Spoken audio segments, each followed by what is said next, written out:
As far as podcasting being the new blogging, it's kind of interesting because, blogging was something that, just your top kind of influencers did. And of course, everybody kind of jumps on the bandwagon. Everybody has one, and that's fine.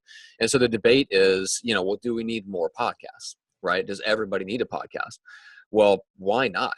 It's when you get right down to it, podcasting to me is one of the most easily leveraged and scaled up, scalable forms of creating content. I mean, Chris, if I told you to sit down and write me a 500-word article, first of all, you'd punch me in the face.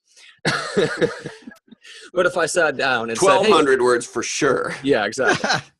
But if I sat down and said, hey, let's have a chat for a half hour, and then I'm going to give this to somebody, and they're going to work their magic, and they're going to get a transcription, and then they're going to turn that into an article, you'd be like, great. Let's sit down and have a conversation all day long. And so, yeah, it's stuff like that to where I don't think it so much matters. Like you mentioned, the average podcast getting a couple hundred downloads. Who cares? The cream rises to the top. The people that suck will try it for a while and they'll be out of the game, and that's fine. But even if you feel like you do suck, still get into it and let's find out. Maybe you're good. Especially if you put the reps in. I mean, Tom, you've definitely got the reps as a guest. I mean, you know what it's like to start off feeling like you suck and just plowing through it, and eventually you get good at it. I would agree and disagree on that because I blogged for a long time and I always thought I sucked at blogging, right? It was always a homework assignment.